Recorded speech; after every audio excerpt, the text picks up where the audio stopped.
The story is kind of long.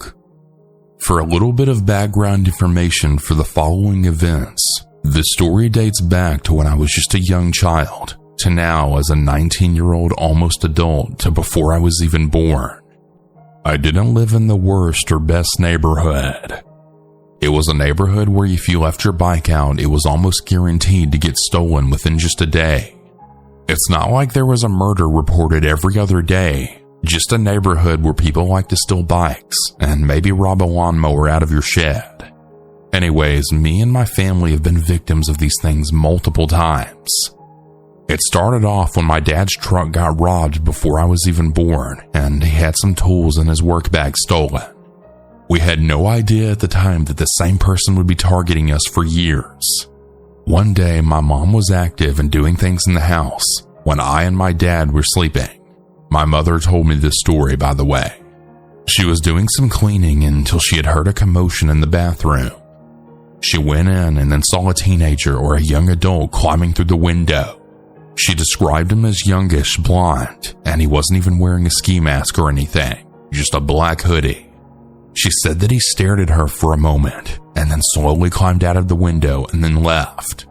My mom said she wasn't scared of him and didn't wake up my dad because she was scared he would have chased the kid down and kicked his ass. My dad was an intimidating guy, well over 6 foot, closer to 6'6" or so. Broad shoulder frame, built like a truck, and super protective of his family. The point is, he would have torn the dude apart if my mom had woken him up. Anyways, my mom ended up telling my dad, and he was pissed. Both my mom and dad say the guy would walk up and down the streets trying car door handles, looking in car windows, and sometimes even going up to houses and trying the handle on those. My dad would even sit there and look out the window just waiting for him to try a handle. Yeah, my dad really wanted to mess that guy up. Fast forward a couple of years, I was probably 6 years old, and my mother and my father and I were in the living room. We were hanging out on the couches and whatever, when the handle of our door started to jiggle. My dad jumped up and swung the door open just to see the same dumbass kid running down the block. For years, this jackass had been at the same dumb home break-in robber act. Fast forward again to age 12. I was sleeping in the living room on the couch for whatever reason that night. I woke up at like 3 a.m., so there was some kind of noise. I remember looking around the room and then just taking a sip of whatever I was drinking. Then out of nowhere, I heard the door handle jiggle and actual banging on the door. I got up, ran into my grandpa's room and woke him up. I told him someone had been trying to break into the house. Then he sprang up and ran to the front door. He forcefully swung open the door and then ran out onto the front porch. Nobody was there. It could have been completely unrelated to the stranger guy, but what are the odds of that? Fast forward to present day. Today we woke up and one of our cars was stolen. We filed a police report, and then my grandpa had a smart idea. My grandpa is good friends with all of our neighbors, but especially with our neighbor across the street from us. He went over, explained the situation to him, and asked if he could pull up his camera footage. He did. And around 3:40 earlier this morning, there was a sketchy, tall, lanky guy looking into his car windows and tried the handle in one of them. We knew then exactly who it was. We couldn't see his face on the camera, but just by the build of the guy, we knew it was him. His cameras only picked up his yard, but after the guy left, I'm guessing he went straight across the street to our car. We very stupidly left the keys in it, and the doors unlocked. I guess it is partly our fault, but I'll be sure to update you guys if anything else happens. Thanks for listening, and hopefully you'll have a better day than I did.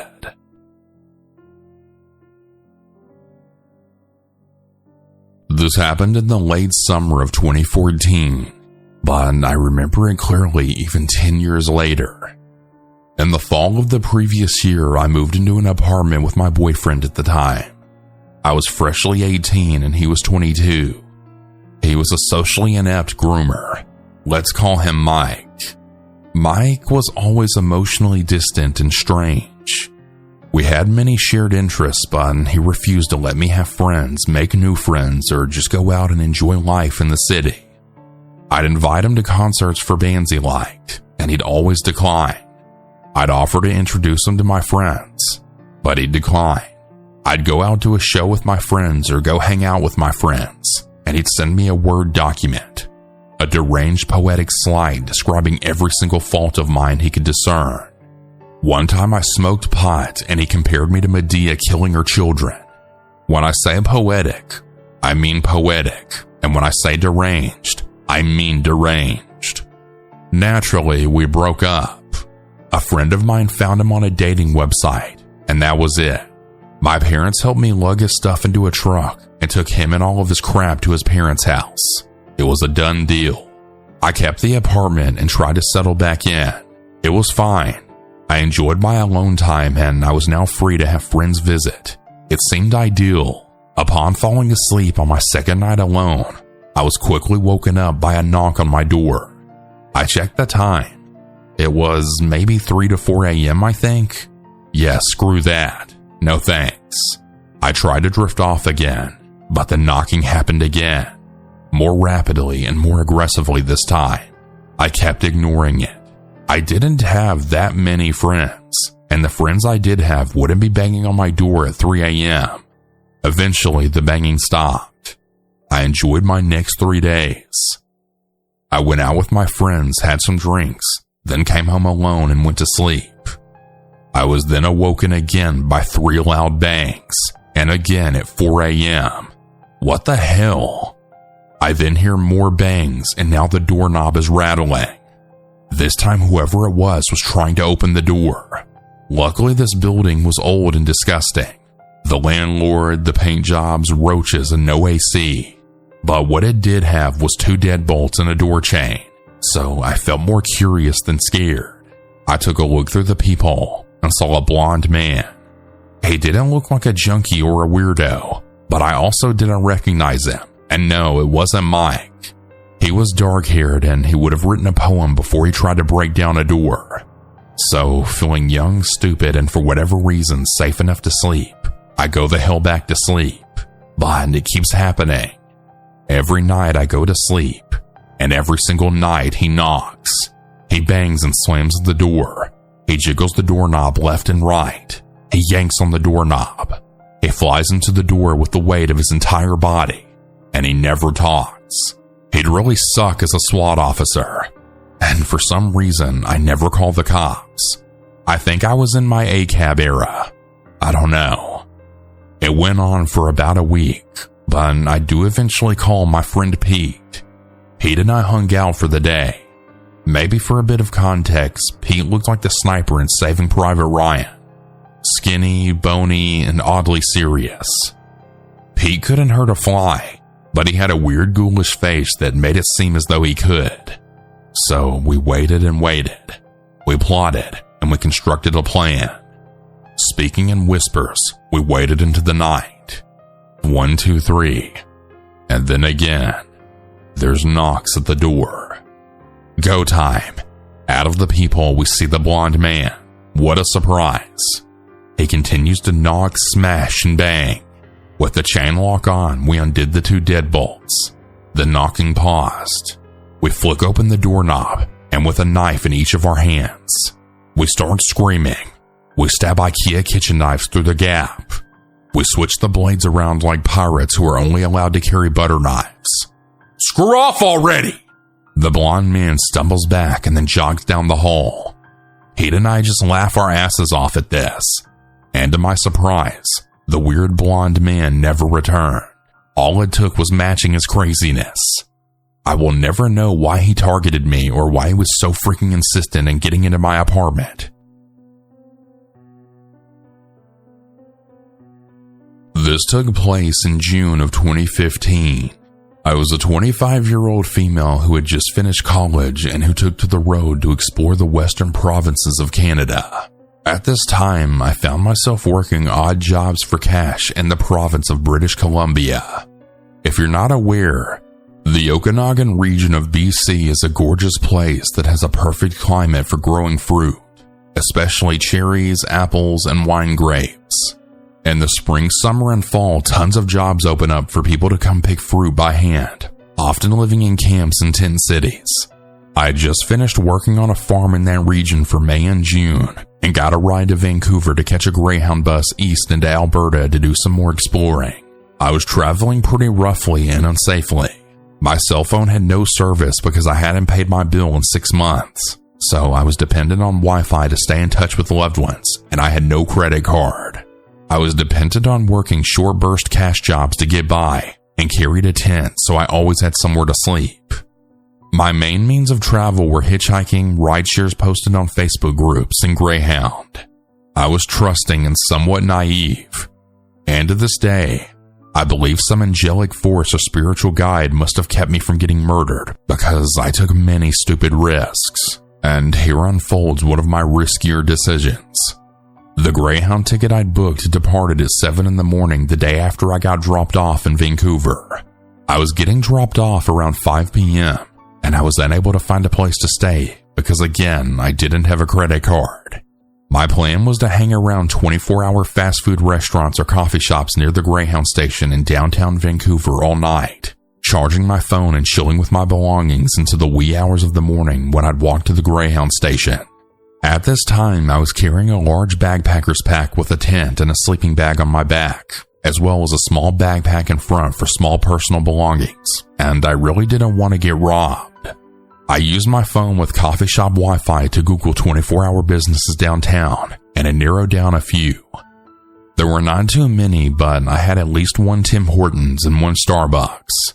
The sun was beginning to set, and I remember I took a walk down to the ocean to watch the pink sky sink down behind the barges and boats in the bay. I was carrying all of my stuff, and it was quite heavy, so I took my bags off and rested on a bench. I remember feeling satisfied and peaceful. It started to get late, and I decided to walk to the 24-hour Starbucks that I'd found on Google to set up shop for the night. I wandered a bit and located the store. I ordered my favorite coffee at the time and got cozy on a bench at the window. It was now close to 10:30 p.m. I had plugged all my devices in and was looking down at my phone when in my peripheral vision I saw a man enter the Starbucks. He orders a drink, and then I can see him again in my peripheral vision, kind of curiously investigating me and my chaotic scene of bags and charging cables. He then sits on the bench next to me and starts up a conversation. He's probably about 5'10" built, short blonde hair, and attractive. I'm open, friendly, and trusting. We chat about what both of us are doing there at such a late hour. He told me he's a U.S. Coast Guard passing through Vancouver because he was relocating from Alaska to California.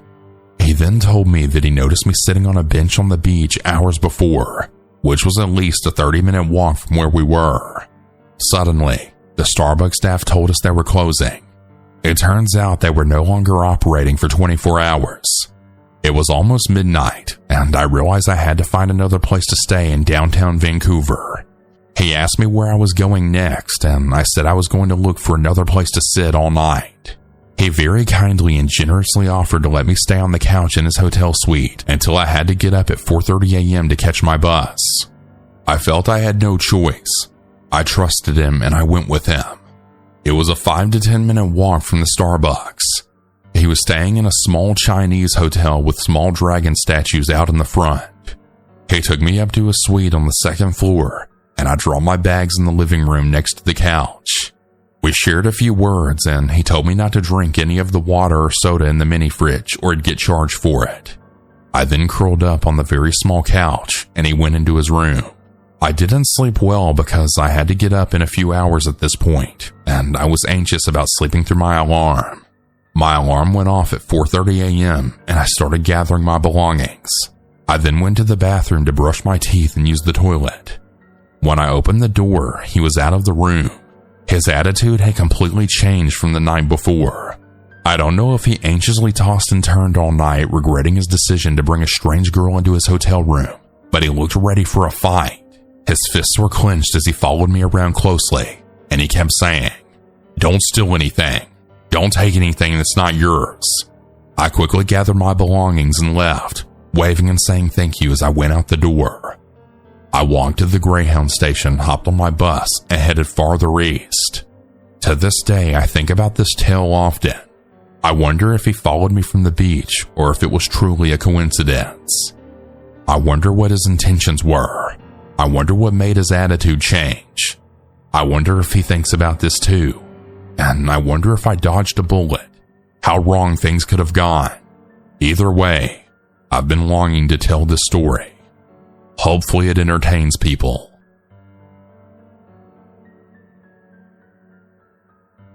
The story I'm about to write happened a few years ago. To describe the incident, I think I'll need to give some context first.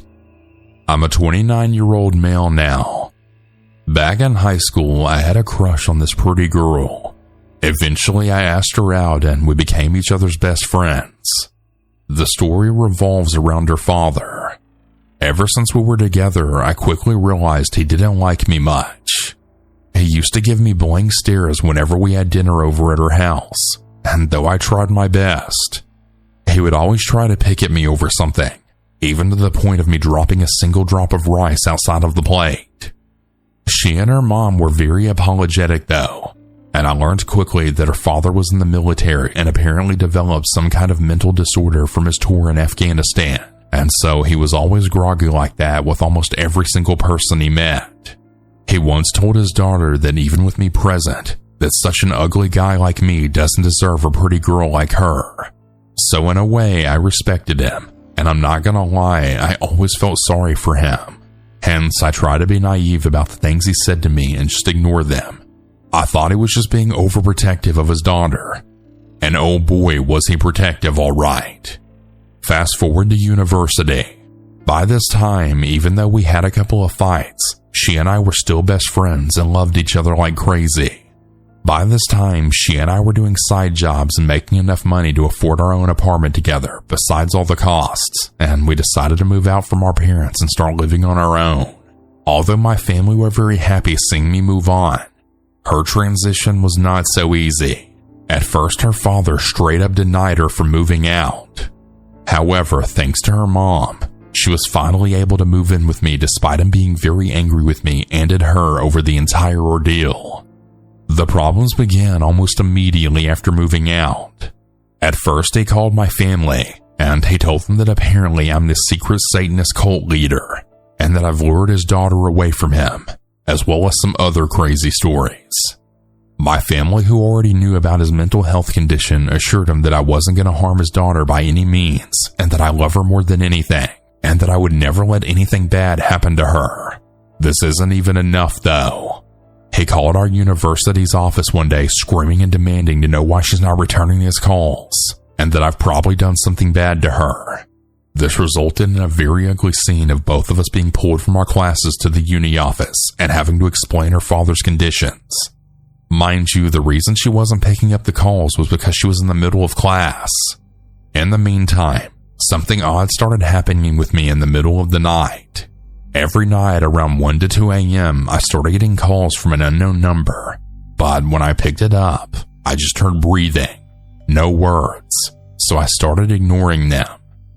Fast forward about a month, and she and I were out pretty late with some friends and came home very late at around 2 a.m. When we were about to pull over into our house, we saw her father's car in the driveway. But as soon as she got out to see what's up, the car started to speed away. This left both of us completely in awe. She tried calling him, but instead her mom picked up.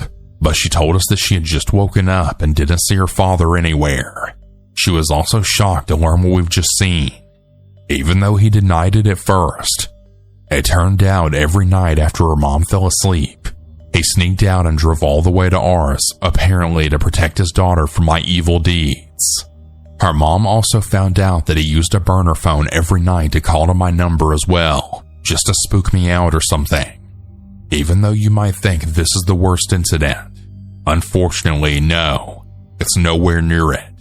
After this happened, we didn't see or hear from him much, as her mom started staying up late and ensured us that he couldn't go out to us again. Fast forward a few nights without any phone calls or really anything from him. Well, one night we were sleeping on the bed, and then I woke up to something. At first, I didn't realize what it was amidst the darkness. So when I went to get up from the bed, my entire body shook with fear and terror. I saw our father holding a large knife standing at our bedroom door. I was consumed with fear and tried to scream, but nothing came out. As soon as he noticed I was awake, he then ran and jumped on me, pinning me to the bed and started cursing at me, yelling things at me like I hypnotized his daughter. I took his baby girl away from him, and so on. Mind you, he's a huge military-trained dude, and I'm just some skinny, not very tall guy. And before I could react to anything, he started to cut on my throat with the knife right around when she woke up. I then started fainting, with her then letting out a blood-curdling scream. Well, that's the last thing I remember until I woke up in the hospital. She was right beside me. My neck suffered a small but quite deep cut from him putting the knife in it. I learned that as soon as she realized what was happening, she yanked the knife out of her father's hand, saving my life and immediately dialing 911. Apparently, after her father did that, he just went to the corner of the room and sat there with his head down until the police arrived with an ambulance. Even though I was shocked to my core, I still feel sorry for him.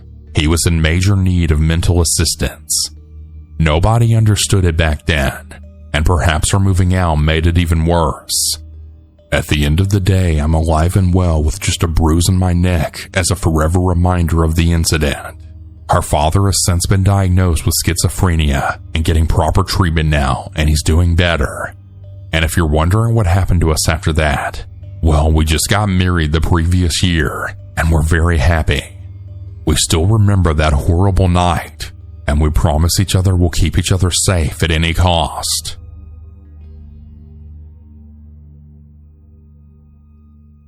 To preface this, I'm a female, 34 years old, and I live in a small town of about 12,000 people.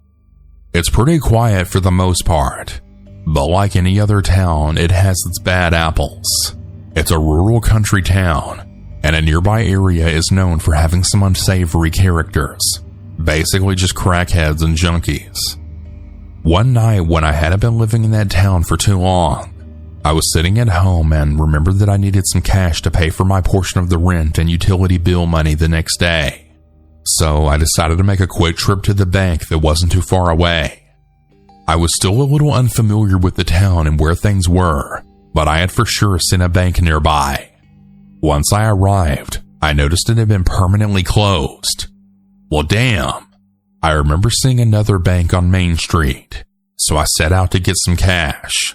I arrive at the Main Street location and pull around to the drive-thru ATM. I roll down my window and place my card into the ATM reader. It's about 11 p.m., and where I live can be pretty dead at night, so it was quiet until I hear a dog barking, but the bark sounded off. More like a person mimicking a dog, but the bark sounded more like a signal to someone. It seemed strategic sounding, too rehearsed and human to be a dog. It made me nervous. I quickly scan in front of me. Nothing. I look in my rearview mirror. In the shadows, I see a scraggly shirtless man with something in his hand walking over a slight hill from the property behind the bank. I couldn't make out any distinguishing features, but I know a crackhead when I see it. He was heading towards my car. I quickly rolled up my window and spun around in my seat. He must have ducked behind the building because he had disappeared in a split second. I surveyed the area around my car. Nobody. I felt uneasy, like every nerve in my body was telling me to get out of there. My card was still in the machine, so I couldn't just drive off. I nervously rolled my window back down and finished my transaction, all while still darting my eyes around searching for any signs of the barking weirdo. I then yanked my money and card right out of the machine and rolled the window up successfully. By this time, a car had just rolled up behind me in the ATM line. They had come up from behind the building where I figured the old boy from earlier had ducked when I noticed him. I made one more glance in my rearview mirror at them. It was dark, and their faces were masterfully obscured from my view. They knew to stop far enough back so that the light from the ATM lane wouldn't show their faces, but I had a gut feeling who was in the car. I quickly pulled around to the front of the building and stopped my car. Sounds like a stupid move, but there was a method to my madness. I stopped so that I could get a better look at their faces in the streetlights, just in case crap hit the fan, you know? Almost as soon as I whipped around to the front of the bank, the car behind me whipped around too. They were on my tail in a millisecond. I knew they were going to follow me. They stopped on a dime right beside my car. You guessed it. Dogman and 2 others were in the car. They all looked over at me, surprised. I looked at them in the face, and they stared at me for an uncomfortable amount of time, but in actuality it was probably just a few seconds. They then immediately sped off, not even stopping at the stop sign. Busted. Looking back, I'm pretty sure that Barky was a lookout, and the others in the car were just hidden from view. The bark was a signal that someone was at the ATM, so they would pull up behind the person, follow them, and either rob them at home or then ambush and carjack them at a light or something. I'm not a genius, but I'm thankful that I had the forethought to stop and make sure that I saw their faces. I feel like it really saved me from being robbed or worse that night. I guess they didn't want to be ID'd, which is fine by me because I didn't want to be their victim.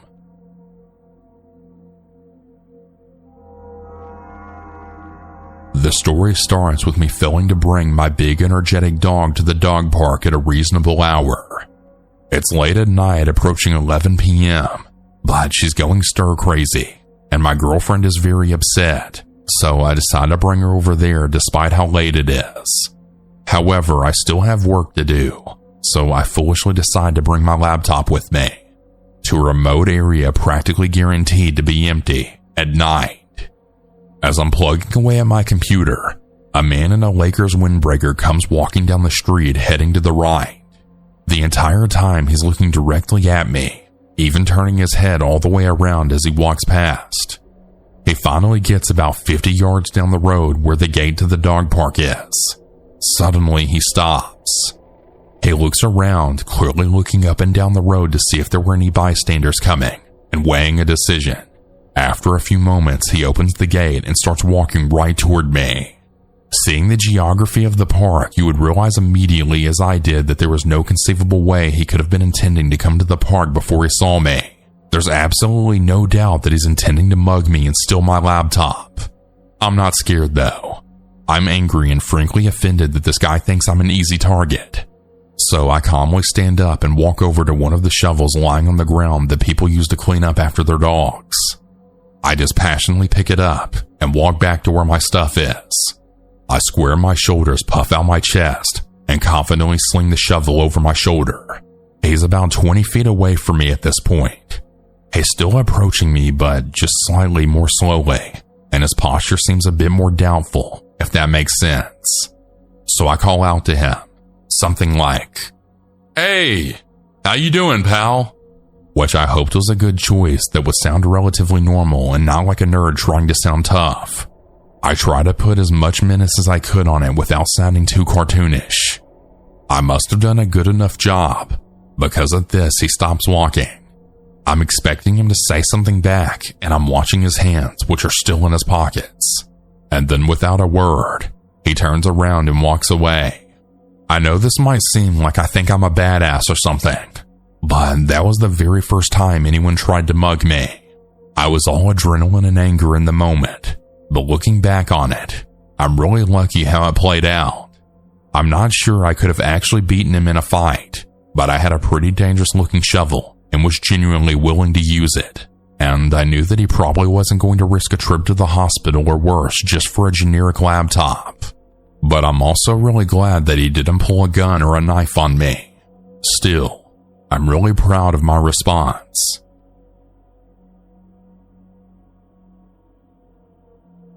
Around the summer of 2017, I was in my sophomore year of high school. I was with my 2 friends, Johnny and Devin, on a Friday night. I was Snapchatting my crush at the time, and she was telling me that she was having a sleepover at a mutual friend's house. My crush's friend was also hitting on Johnny, and they were telling us to come over for a little bit to hang out since there were no parents at home. Of course, being the hormonal teens we were, My friends and I were set on making it to the house before it got too late. We convinced Johnny's mom to give us a ride over to the house, but she told us that she wasn't going to be able to pick us up since she had to go to bed early for work in the morning. This didn't matter to us at all since we were just focused on being able to hang out with girls at night. After we spent time with the girls, the main girl who lived at the house told us that we had to leave since it was getting late and she wanted to sleep. At this point, it was around 11 p.m. and we were broke high schoolers, so the idea of getting an Uber was out the window. The three of us just accepted the fact that we were going to have to walk back to Johnny's house. The distance was less than 4 miles, but it was going to take an hour to walk. There was nothing really eventful that happened during most of the walk. We ended up stopping at a 7-Eleven because Devin wanted to get some beef jerky. Johnny and I waited outside the store, and we saw 2 sketchy-looking dudes outside staring at Devin while he was in the store. As Devin came out, beef jerky in hand, he turned and looked at the 2 guys, then looked towards us, smiling with his beef jerky raised up. Johnny suggested that we cross the street because the people were starting to walk towards us.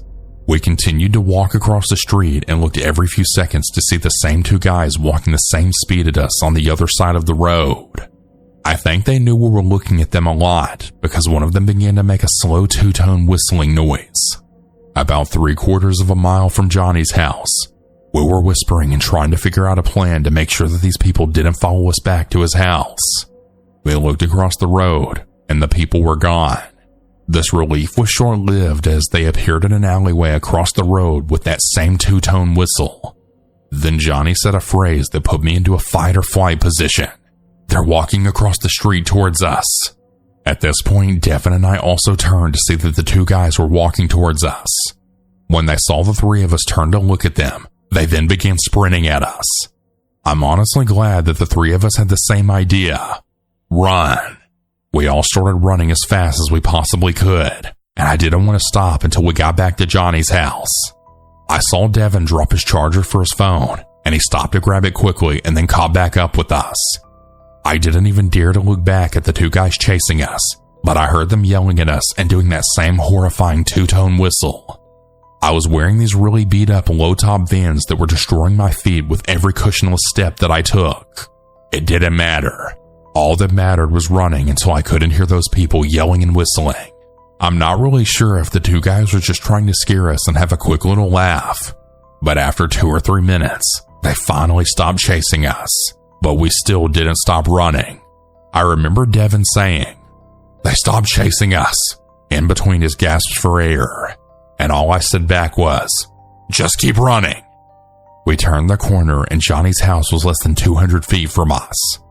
Johnny ran faster so he could get to the door first and unlock it.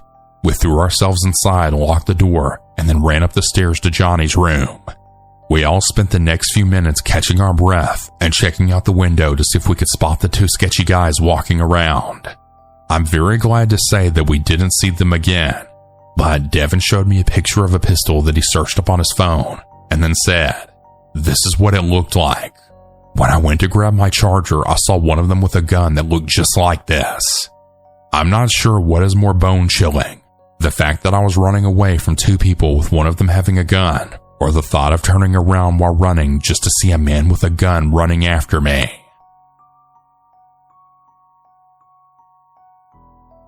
I live in a relatively safe city in Scotland, though I have had several really scary and odd encounters since I moved here 4 years ago. I've been immersed in this subreddit for years before ever even creating an account, and to be honest, I learned a hell of a lot from all of the posts that I've read over the years. So I have Let's Not Meet to thank for my quick thinking. I'm a short 29-year-old woman, and I work in a pub, so I often get out of work quite late. On weekends, I usually head home at around 2 a.m. I never wear headphones when headed home at night, so this particular night was no different than usual. Alarms set, doors locked and checked, and said goodbye to my colleague and then went our separate ways to get home. I usually cross a grocery car park to get home. It's well lit, and that night something struck me as odd. There were a couple of cars parked there, which is normal, but something just felt off. I looked over my shoulder and clocked a guy in a hat walking a distance behind me. This wasn't weird, but I decided to keep an eye on him nonetheless. I exited the park to the main road that I lived off of, but still had a good mile or so to go before I reached my flat. I checked over my shoulder again, and sure enough, this guy was walking the same direction as me. The distance between us was starting to close, so I decided to cross the road. I usually did at this point anyway. Looking over my shoulder, I was able to not only look for traffic coming, but I was also able to keep an eye on him. I crossed the road and didn't bother to look back for a few minutes, assuming he had stayed on the other side, but I began to hear footsteps approaching. I glanced over my shoulder and saw this guy was about 20 feet behind me now. I had a soft drink in my glass bottle in my bag, and figuring I was overreacting, but better safe than sorry, I stuck my hand in my bag and gripped the bottle. Another 45 seconds, and this guy was now close enough to touch me. But he slows to my pace and then says, "Hi, how are you?" I ignored him and I didn't respond. I long ago gave up on pretenses of being polite if I feel uncomfortable. A stranger's feelings matter less than my feeling of safety in any given situation, but he persists in talking to me. "Hi, are you going to work?" "No." I was being short with him. "Are you going home?" "Yes," I said coldly. "Do you live in this direction?" I just looked at him. He tried again. "Do you live off this road? Where do you live? Do you live close by?" I didn't respond and slowed my pace, letting him walk on. I was still gripping the glass bottle, ready to hit him with it should he try anything. He tried to slow down so I would catch up with him, but I slowed down so much that I was barely walking. He was maybe 300 yards away at this point, and simply stopped and turned around, watching me and waiting for me to catch up with him. I reached into my pocket with my free hand and tried my phone. Of course, my phone was dead. I figured it would last the walk home, but the dodgy battery had other ideas. Surprisingly though, I wasn't afraid. He had started walking again, but still quite slowly. He looked over his shoulder again after another minute, and I seized the opportunity. There was a path to a block of flats that was obscured by tall hedges, so I leaped behind them.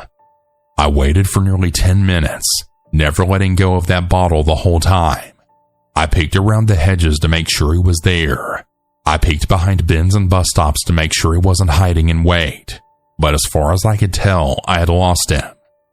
Maybe he didn't mean anything by this, but if you suspect a woman is afraid of you and she's walking alone at night, don't speak to her. It will not help. And especially don't ask her where she lives repeatedly.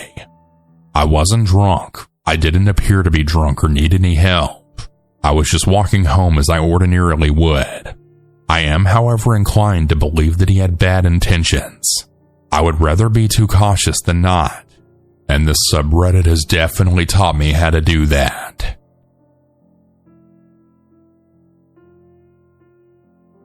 So for context, this happened a few years ago when I was 16.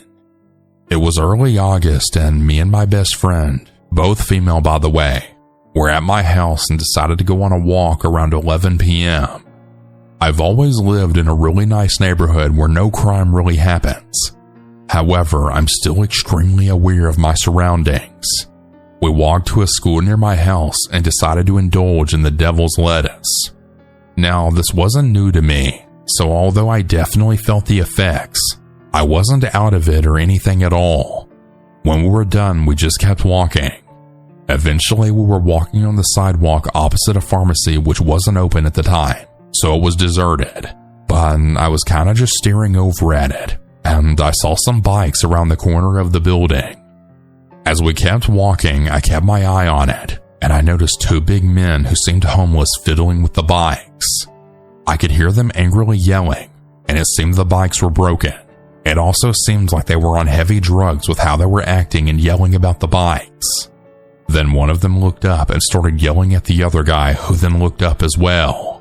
We started walking faster as we were only about 30 feet away, and then the first man then yelled at his friend, "Hey, let's go get those bitches!" Let's rape the shit out of them. Hearing this sent me into fight or flight mode. I grabbed my friend and ran to a nearby car wash and then hid behind a car. I could hear them muttering and looking for us, but I guess they were too drugged out to logically look for us. While running away, I'd called the police who just now arrived, but by then the guys were gone. I never saw or heard about them again, but I'm so glad we ended up being fine. To anyone out there who likes to go on late night walks, always have your phone charged and always be aware of what's around you.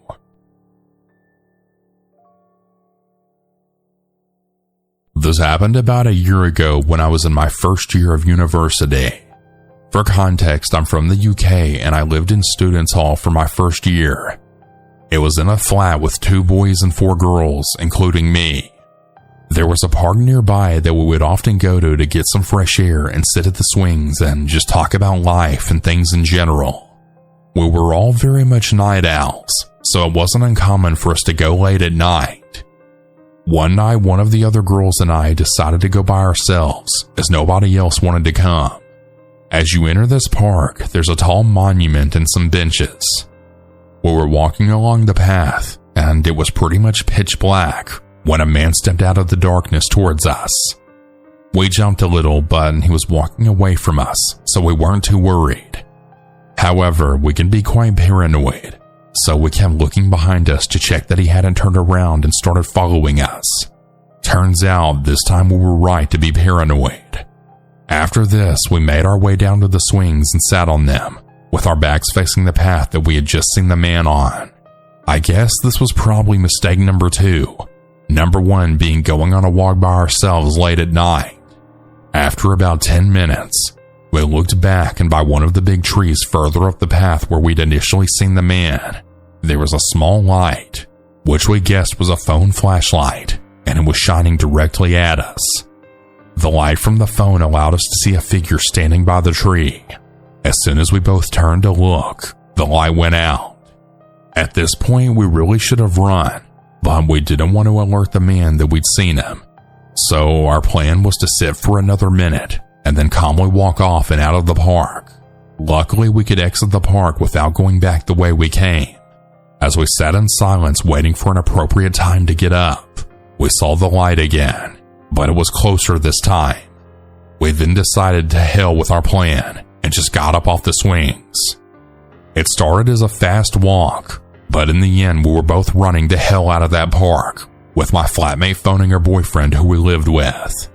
By the time he answered, we were out of the park and now onto the main road. Whilst my friend caught her breath, I spoke to her boyfriend on the phone, and as I looked back towards the park retelling the story, I saw the light again. This time it was right up by the gate of the park, and instead of the whitish light that comes from the phones usually, there was an orange glow to it. The glow that comes from the phone when you have the flash on but you're covering it with your finger. At this point I grabbed my friend and we started sprinting along the main road, not even explaining to her boyfriend on the phone what was happening. Her boyfriend came and met us on our way back to the flat, and we never saw that man again. Safe to say we were very shaken up by this experience, and we never went to that park late at night again.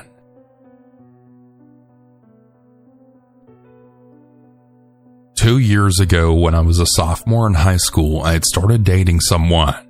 I was around 15 to 16 years old through the entirety of this relationship. His name was Grayson. Our relationship was very explosive and toxic, but that's not what this story is primarily about. You see, Grayson's dad always gave me the creeps. I believe in a way he was a pathological liar.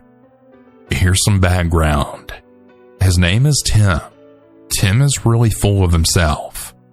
He believes he's established his own businesses, thinks he's come up with innovative war tactics the government is using thanks to him. I also have reason to believe that he was dishonorably discharged from the military. Grayson always told me that he left the Air Force to come home and be with his wife. He doesn't have his uniform. He doesn't have any paperwork regarding this. However, leaving because your wife misses you isn't a valid excuse in the military. At first, it seemed innocent. such as giving me and my mom his cell phone number in case we ever needed to be in touch. Grayson was always bad about ignoring texts from his dad in school, so I'd find him and tell him that his dad was waiting outside for him, but it kinda got weird. He would go out of his way to text me and my mom for non-Grayson related matters. He would often invite me over when Grayson wasn't over to do things such as Grayson's laundry or to bake cookies, or to even wait until he gets home to surprise him. My mom never let me, nor did I really want to go because I just knew this was weird. Anytime Grayson and I were on the phone, his dad would start saying really mean things to him, yelling at him, calling him stupid, etc. It always made me uncomfortable because I'd come around and his dad would act very differently. Every time Grayson and I were together, he had started treating us like we were on play dates, like we were children. He would often remark about me being a stepdaughter to strangers, and this man could really talk. He would talk to anyone and everyone regardless if they seemed up to conversation or not, which made it really awkward for us because Grayson would have his arm wrapped around me and we'd be affectionate, and him saying that would just make things really awkward for us. I remember trying to tell Grayson several times that his dad just really freaked me out, and that my parents weren't happy about his dad either. He didn't really understand. He told me that he had lost his daughter at birth and that maybe him acting this way was kind of his way of coping with it. Grayson's dad, Tim, had recently gotten close with a neighbor at the apartment complex. She also had a daughter. Kelly was 6, maybe even 7 years old. Her mom was a complete deadbeat. She would only come around Tim whenever she needed money to get cigarettes or drugs, but she did not hesitate to let Kelly spend several hours alone with Tim, or letting Tim pick her up from school. I remember one specific time that he brought Kelly along to pick Grayson up from my house. It was cold outside. He sent her to my door wearing PJs. We had been watching a scary movie, and when she saw Grayson, she then excitedly said, "Tim is taking me to see Moana." It was 11 p.m. It was really late, and I was extremely bewildered. Kelly eventually got taken away from her mother, and she was placed in a foster home. Tim would try to get me or Grayson to go to the door and leave stuff for her to have from Tim. Then he eventually even tried to get custody of her, regardless that there was no blood relation or any credentials that would allow him to do so. Another time around the Super Bowl, he had come up to the door with a beer bottle in hand. He doesn't even ask to come in. He just kind of forces open the door and then comes in the bathroom to pee. He then takes Grayson, beer bottle in hand, and drives home. Here's a list of other things that I remember happening, but it's been over a few years, so there's more, but I can't recall every detail. One time Tim texted my mom and inquired about me and Grayson. We had been arguing, and we had argued a lot. His dad then jokingly asked my mom, "Is she on her period?" I get it, it's a crude joke and that many guys joke about it, but imagine someone texting you and asking on your daughter's behalf. Another time, Grayson and I were giggling and making jokes in the back seat. I remember his dad always talking about me and Grayson getting married. I was a sophomore, he was a freshman, so we thought about it, yeah, but was it ideally gonna happen? Not really. Grayson then said something along the lines of, "Getting married? I don't think so." His dad then says, "Well, if you don't marry her, then I will." I was honestly shocked that something like that would even be said. I was at that point very weirded out. He had asked me to go out to Golden Corral with him and Grayson. I knew Grayson was at his mom's house, but for some reason I thought he had already came home and was with his dad. I got into his dad's car. I was just in the car with him and 2 other older men. I started furiously texting Grayson. I asked him where he was and if he was actually going. He was asleep. He didn't even know his dad had come and got me. His mom was totally pissed. She chewed his dad out on the phone while it was on the car speaker, and I was sitting behind his seat. She said that he needed to stop with this weird behavior. We go inside the restaurant and I'm quiet. I'm just waiting for Grayson to text me back. I'm upset and confused. He finally comes in. He was mortified. I wanted so badly to go home, but I didn't want to make a scene by leaving, so I just tolerated it. Our last and final argument ensued. It was because Grayson started sexting other girls. Grayson made it very clear that he did not permit me to talk to other boys. I unadded every boy on social media, so this really distraught me after everything that our relationship went through.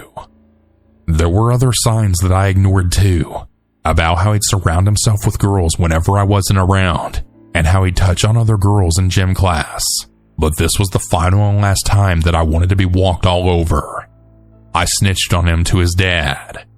I didn't explicitly say that Grayson had sexted girls. I didn't want him to be in any legal trouble. But I did ask him to delete my number, and I told him that I wouldn't be coming around anymore. His dad told me that I was being unreasonable, and that his son was a gentleman, and that he raised his son well enough that his son would never cheat. It was a lot more drama than I needed. So at the end of it all, I blocked him on everything. Tim started trying to reach out to me through his Facebook account, through his business account. I often just blocked him and didn't tell my mom because I felt like it was old news. A few months ago, I reached out to Grayson. Grayson had taken my virginity. I was really embarrassed to tell him that I had an STI and that he needed to be checked. A week or two later, I got a letter in the mail. His dad, Tim, decided to reach out to me. Keep in mind, me and Grayson had only talked about the STI stuff, nothing more. We had been apart for 2 years. I still lived at the same address. I suppose he had told his dad that he needed to get testing done, and that his dad took it upon himself to discipline me, now 18 years old. I'll retype a few of the things he said on this card. The front of the card says, "Which first, pout or cry?" with a little girl in pigtails on the front pouting. Opening the card, it originally just says, "Miss you," and then written all over the card, "You're too smart for irresponsible behavior. Respect yourself. Respect your body. Reach for the stars. Achieve your goals. Get your education. Don't blow it now. Hang on, baby girl.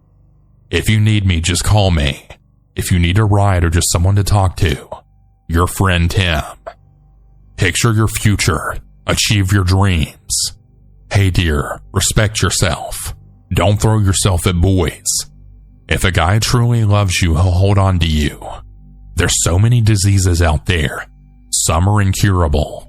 Reserve sex for marriage and do right by God. Don't become a baby mama. You're very smart, pretty, nice, and sincere. Don't let this world change you." I wasn't the one to even open the card. My mom was, as she had recognized the name. She called the cops and had them investigate it further. Even the cops remarked that this behavior was strange and should be looked into. I don't really know all of the details. I was working when all of this went down.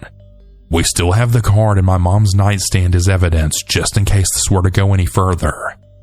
His older brother Tyler works at a bar-type restaurant we frequent a lot.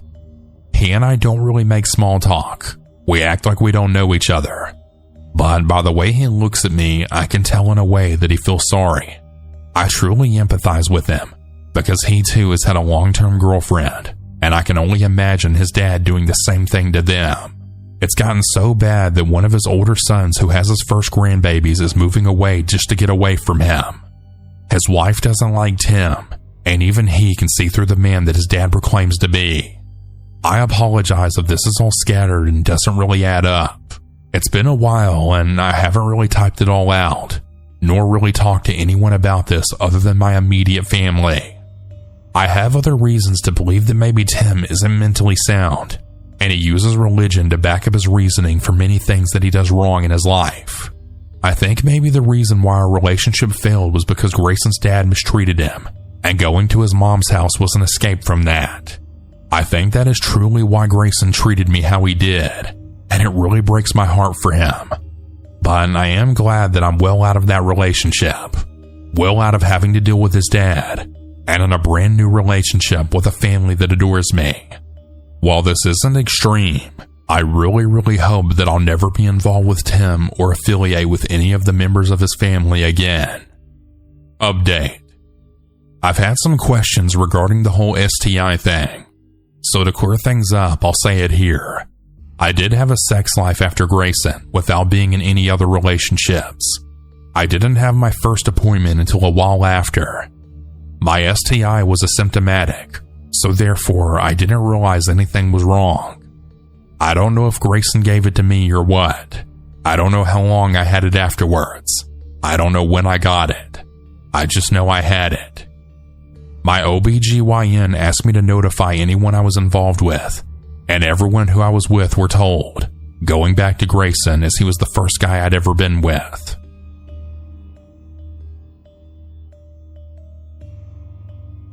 I'm gonna start this with some context so this makes a little more sense. So the place where I live is like a mini New York City. Our crime rate is actually higher than New York City, if that doesn't tell you anything.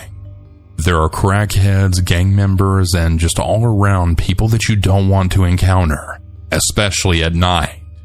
The story happened when I was 18, and I had a friend that I'd known for years that stupidly was in a gang because of his family's past. This is going to be important later. I was hanging out with said friend, which I'll call Alex due to privacy on their behalf. We lived in a city where the biggest things we had around us were food chains, so there was really never much to do. We decided that we were going to walk around a little bit and then eventually go to one of our main hangout spots to go smoke a little and just generally hang out. It was about 2:45 a.m. when we were starting to walk, so by the time we got closer to our spot we were trying to reach, the church bell in our town rang to signify that it was 3 a.m. Alex and I were joking about how creepy it was and wondering why it would go off at such a late hour. I had a soda with me that I just opened before we left, so I chugged it and just held on to it since we didn't have any trash cans near us. Fast forward a little bit and we were finally reaching our hangout spot. Now, the spot was the corner of a parking lot, but it was up on a hill, so the edges were stone walls so no one would fall off. The drop was about a story high. We noticed an abandoned baby carriage as we were walking to the corner. I ended up getting freaked out and was jumpy out of nowhere. I acted like something big was dropped behind us, causing me to snap my whole body around, which really freaked out my friend and made him look too. Mind you, there wasn't any noise or vibration from anything falling. Nothing had actually fallen, I had just randomly felt like it had happened. That's when we spotted someone walking around in the parking lot. I immediately knew something was wrong, but my friend was just trying to get me to walk over to the corner so they wouldn't notice us. As soon as we made it to the corner, they started rushing towards us. I don't know why neither of us decided to just walk away at that point, but looking back at it, we were already trapped in a bad situation as soon as they saw us. As soon as the guy reached us, he had started asking us, "Did you guys leave all this trash here?" Talking about the baby carriage and various other things that were around it. Both Alex and I were confused, but just denied it, saying we just got here and we had no clue where any of it came from. The guy didn't believe us and kinda was eyeing us up and down. That's when we noticed he was in layers and layers of clothing, like 2 different pairs of pants with shorts over the top, and a long sleeve shirt with multiple other short sleeve shirts over the top of it. He also had a backpack and different clothes draped over his arm. But it wasn't cold outside since it was July. That's when he mentioned the trash again. "Are you guys sure this wasn't you?" Pointing at the carriage. Again, we denied being any part of it. That's when he let it go. We just stood in silence for a couple of seconds, then he started again. "What are you guys doing out here? Are you smoking some weed?" He asked us with a grin. We said no, we don't do any drugs at all. He gave a suspicious look and then just asked us why we were there. Alex spoke up and told him that we were just there to look at the stars and hang out for a little bit. This is where it got even weirder. The guy had started talking about how he has his own fashion line and that he was a well-known guy, telling us how lucky we were to even be able to look at him. That's when he started showing off the little silver chains that he had on his neck and wrist. We could obviously tell that he wasn't all there and was on something. So to not piss him off, we said that we've seen some of his stuff online and that it was really cool to meet him. He lit up. He started talking about how he had some exclusive stuff coming out soon and that he was going to give us early access to it. That's when he lifted up the clothes that were in his hand. It was this big oversized pair of shorts that were from the dollar store. This dude just started shoving them towards us, saying, "Here, smell it. It's my new cologne that I just made." He put it in Alex's face. My friend just stared at him down while leaning towards the shorts, pretending to sniff them. The guy then shoved them towards me, and I got a full face of lemon scent like cleaner. I just kind of smiled and said that it smelled nice while silently freaking out, thinking I was just drugged and had chloroform in my face. "Here, you guys have this. It's on the house," he said with a smile as he handed them to me. I didn't know what to do, so I just held them up and glanced over them with a smile, saying thank you as I draped them over my arm. That's when he asked how old we were. "I'm 17, I said, not wanting him to know that I was no longer a minor in our state. That's when Alex's demeanor changed and he just stood there glaring at the man without a word. The man laughed a little bit at it, then started talking about this random book, telling us how it's God's word and how this book opened his eyes and changed his life. He opened the book and started showing my friend different pages in the book. At this point, my friend wasn't saying a single word or moving, just watching him. So not to send the guy any red flags, I just kind of nodded along, trying to be nice and calm as my anxiety was steadily rising. He handed my friend the book and told him to keep it and to let it change his life. That's when he then stepped back for a second to adjust his pants. He then started pointing around us, saying that he had connections and people watching us at that moment. I could barely hold my act as he was saying all this. Alex grabbed his phone out, showing the time that it was 3:30 a.m. Alex then finally spoke. "I'm sorry, but we gotta go, man. My mom is texting me that we need to get home." His parents were asleep and had no clue we were out. The guy just kind of stared at him, a bit freaked out, then asked him, "Your mom is calling you?" And Alex just replied that she texted him telling him to get home now, that she was looking for us. The guy just kind of nodded and said he would see us later then. As we were walking away, he stopped us and said that he almost forgot to give us one last gift. He pulled out one of those capsules that you get from the quarter machines in the grocery store, and it was 3 big versions of those tiny colored bone candies. He handed the capsule to me and said it was a gift from the blog party. In my city, we have something called a blog party where the main streets of the town are blocked off so the city can throw a little rave with music and vendors all around, which had just happened a day or two prior. I just smiled and said thank you. Then Alex and I started walking the opposite way. The street we took to get up there was on our left, but we didn't want to lead him back to one of our houses, so we took a little side street that would lead us to the main road, but he would still be able to see us until we were able to turn the corner at the end of it. As we started walking that way and the guy was walking back to the middle of the parking lot where he originally was, Alex leaned towards me and then said in a whisper, "Don't freak out, but he has a gun." I immediately felt my heart drop and the anxiety settle into my chest. Alex just kept repeating, "He has a gun. Don't freak out. I'll get you out of here. You're with me. I got you. He has a freaking gun, dude." I quickly asked, "Where are we going?" "Straight. Just keep going straight," Alex said. So we quickly kept walking straight, and once we popped out at the end of the side road, we just kept walking straight so we didn't know which direction we were going. We didn't turn around, the whole time in fear that he was following us or watching us. Alex then whispered, "As soon as I tell you, we're going to run, okay?" I just replied with, "Can we get rid of this?" talking about the crap that he had handed us. Alex just said, "Not yet. He'll find it on the ground and try and find us." As soon as we were out of sight, he said to run, so we started booking it down the street.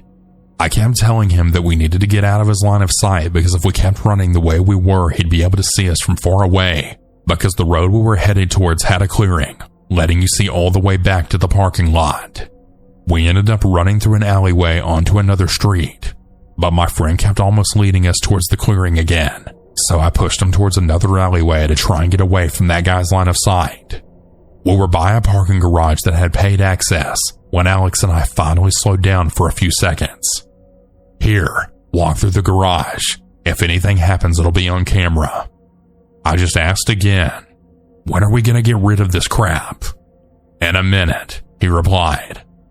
"I'll let you know when to drop it, but as soon as we do, we need to run." He started looking around, checking to see if the man was following us, as we were then fast walking through the parking lot. Once we got to the exit of the garage, he looked around outside and then quickly said, "All right, drop and run."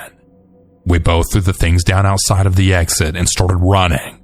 When I dropped the things that I had in my hand, I had also dropped the empty can, which made a ting noise when it hit the ground, causing us to bolt, scared that he had heard it.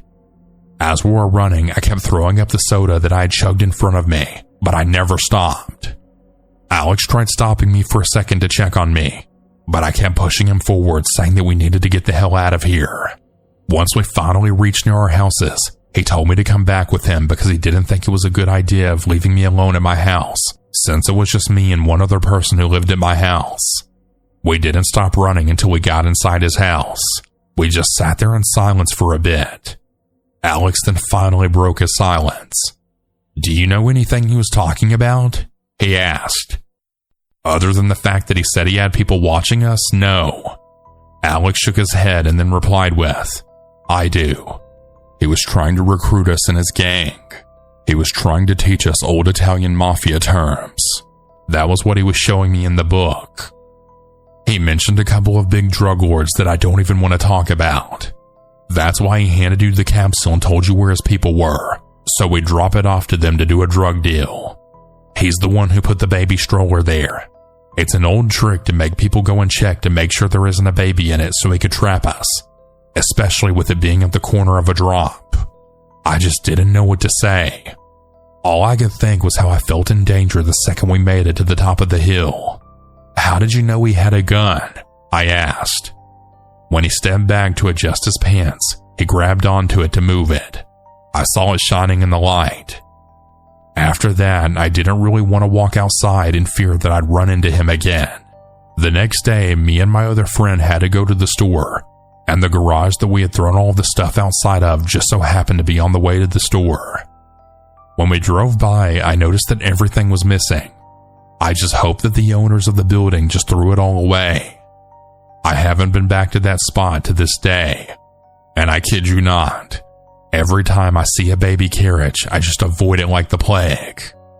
I also get freaked out every time I hear that same church bell ring, making me think it's a warning that something bad's about to happen. I found out a year later that my now boyfriend was a security guard at the block party that same year. His team ended up actually kicking that guy out of the party because he was harassing people and selling drugs to local crackheads at the event. So, to anyone who ever finds a stroller abandoned or just has an uneasy feeling, leave the area immediately. Be safe out there, everyone.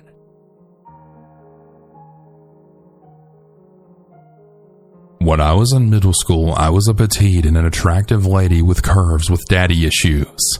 So I signed up for some hookup dating apps to meet with random local guys. Dangerous and illegal, I know, but I was a stupid middle schooler who was having untreated mental issues. There was this one guy I matched up with that I'll call Tyler. I was meeting up with Tyler in the dead of night so he could drive me to his place so we could hook up. The reason why I was so late at night around 3 a.m. was because I had to sneak out. And over time, I had memorized my parents' sleeping patterns since they didn't have an exact schedule. Anyways, I was sneaking out through the front door, and I had to wait for Tyler to drive to the location I sent him to the park and then wait for me.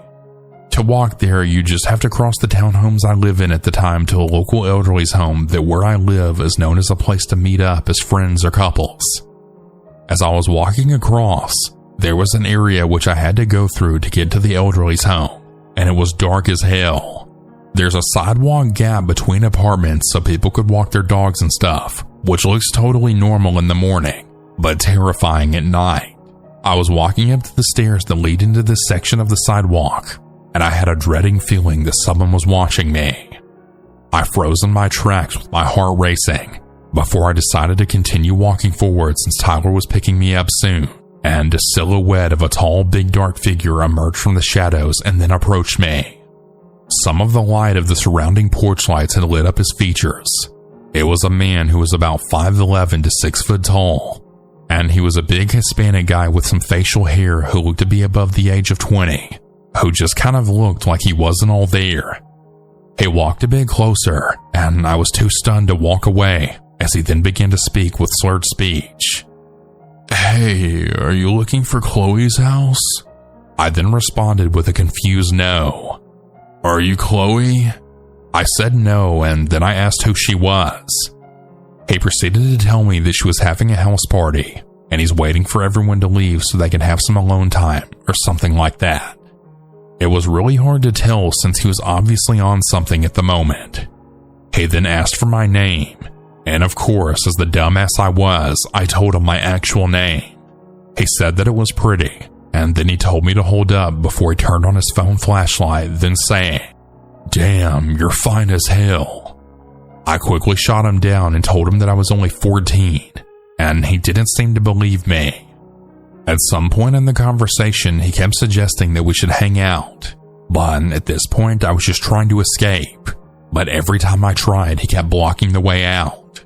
He had asked me some questions and almost asked for my number, but I decided to sort of cut him off before telling him that I really had to go because someone was waiting for me. I didn't know if Tyler was there yet or not, but it made a good excuse before I bolted the hell out of there and kindly worded it before I left and then started to sprint to the other side of the street. He wasn't there yet though, so I waited a bit longer on the sidewalk. Another stranger who I assumed was from the same party was walking by and asked if I was alright. We made some small talk, which made me feel better.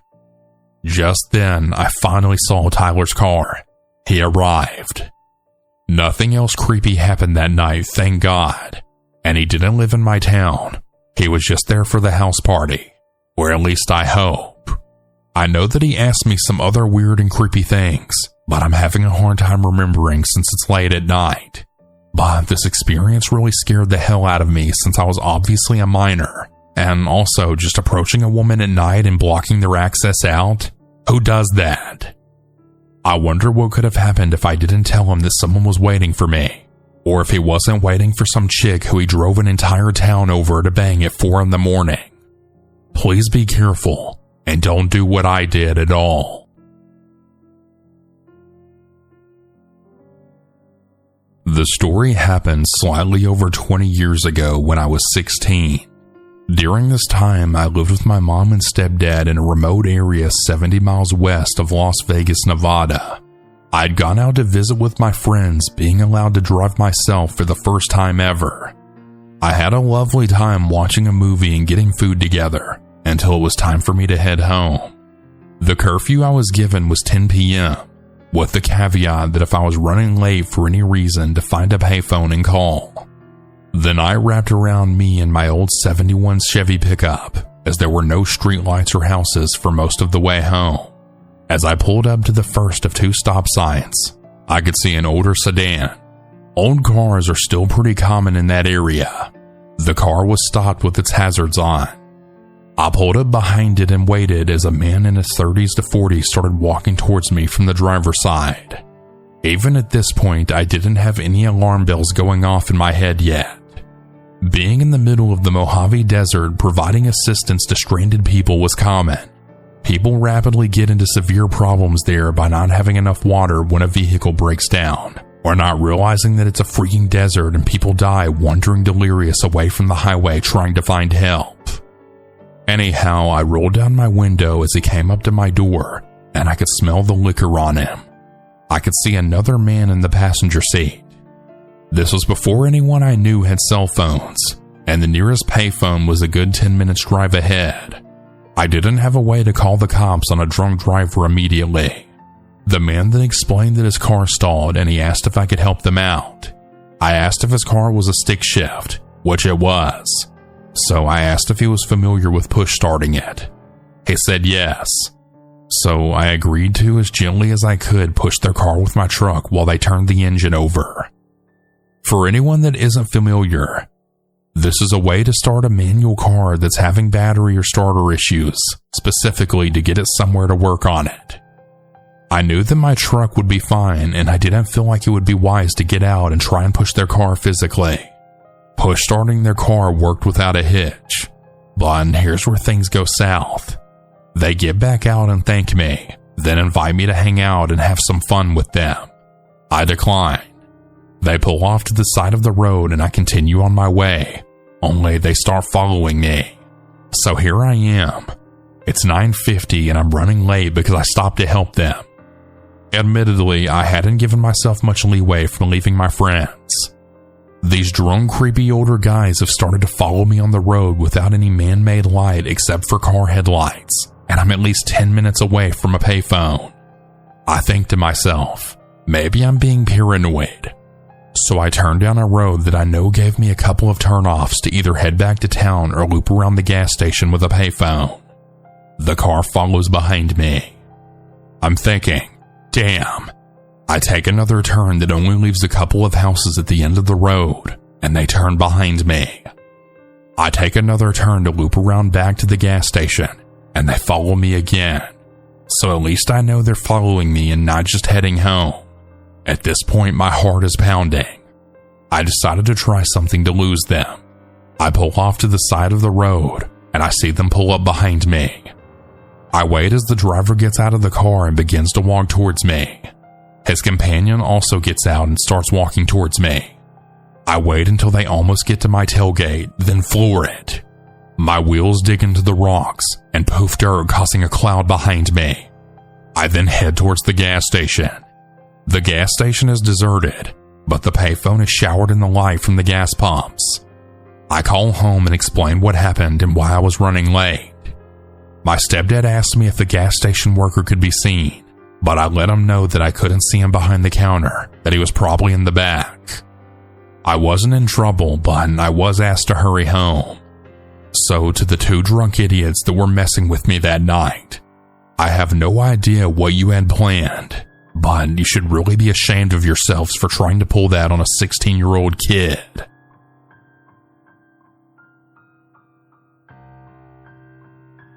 This happened to me about a week ago. I found a summer job at our local supermarket, and about 2 weeks in, I got asked to work the late night shift, which was 11 p.m. to 5 a.m. I accepted it since I was really in need of money, and I never really sleep early anyways. Everything was fine and dandy until about 3 a.m. when a shirtless, scarred-up guy came in the store. After lingering around in the store for a while, he quickly came up to the counter, making intense eye contact with me. As I was about to ask him if he needed any help, he then whispered, "Hey, don't you dare move." I didn't hear him at first, so I asked him if he could repeat that. At that point, he got agitated and then yelled, "Make another sound or I'll cut you up." In a swift motion, he vaulted over the counter, going to the alcohol section, trying to grab a bottle of whiskey. Thankfully, the owner had hid a baseball bat under the counter. The moment he turned his back to me, I took the bat and then swung full force at his knee. He winced in pain and tried to get up. I winded my bat yet again, acting like I was going to hit him again, just to see him pull out a homemade shiv of some sort. I let him get up, and at the moment he got up, he swung his shiv right at me, lightly lacerating my wrist. I pushed him back with my bat, and he ran for the door and got out. The day after, I had called the cops and showed them the security camera footage, but they haven't contacted me since. I think it's safe to say I won't be working the late night shift again for a long time.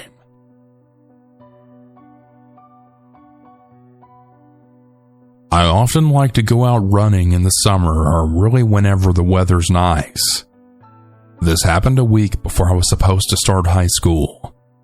I thought about going running that day, but got the idea in the morning that I would run in the evening instead while the sun is still up but isn't as hot as in the day, and there isn't a chance for it to get hotter if I don't manage to get back in time like in the morning. Well, of course, I forget my promise to myself and only remember it at around 9 p.m. Now, it's the end of the summer, so the sun is already setting sooner than I'm used to. But I just tell myself, I'll just get back inside like an hour or so. It'll be fine. I've already been putting off running, so I don't want to put it off again.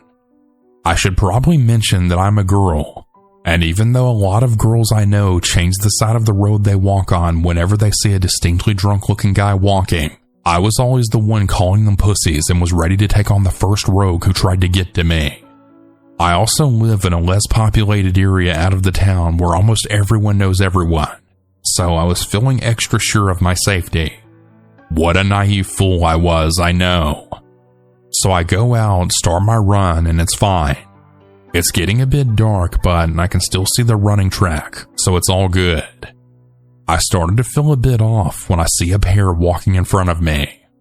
When I get closer, they turn out to be just teenage guys, and I run past them with no problem. When I finally reach the usual spot in my run where I turn around, a cemetery. Ultra creepy, I know, but it has benches and it's a small graveyard, so I never feel weird taking a break there, and it's already gotten pretty dark. I drink some water from my bottle and just stand under a tree next to the gate and territory of the cemetery. But I don't sit down where I usually do because the bench is next to a fence, and the darkness has finally made me a little weary about being alone and someone jumping on me. It's pretty funny that that's what scared me the most at the time. When I catch my breath, I stay for a few more minutes just listening to the wind. I see a bike drive past the cemetery taking the route that I'll take while running back. I leave my resting place and it's gotten really dark. Dark enough that I could barely see 2 meters in front of me. I start slowly running back. After 15 meters or so, I start hearing voices. A couple of more and I can clearly hear someone talking. My thoughts immediately jump to a conclusion that there are at least 2 people in front of me if I'm hearing a conversation. Now I slow down even more until I get close enough to actually hear what's being said. Keep in mind it's completely dark and this road doesn't even have street lights, so I can't see anything. I get close enough to finally make out the words, and my heart sinks at what I hear. I can't recall the exact words that were being said, but the general idea. The male voice then said, "I see this girl.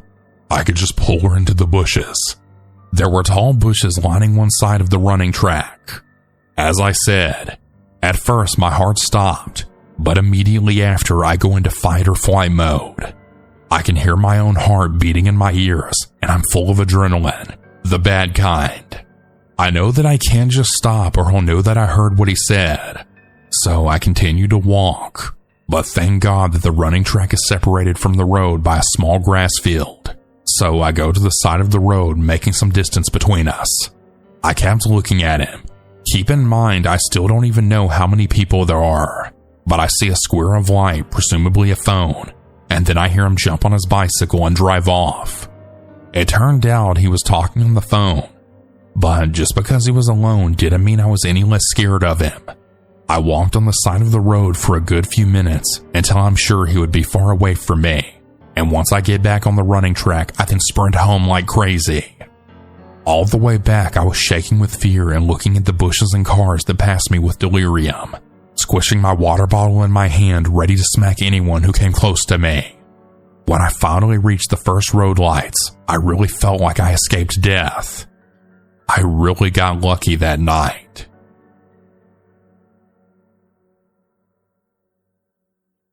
So this first started when I first moved into my new place last summer in 2019. I live with my landlord, her elderly mom, and my friend Daisy. I also started a new job working the night shift at a hotel, so I was up most nights. I'm going to preface the story with some background information that would help make the story make sense.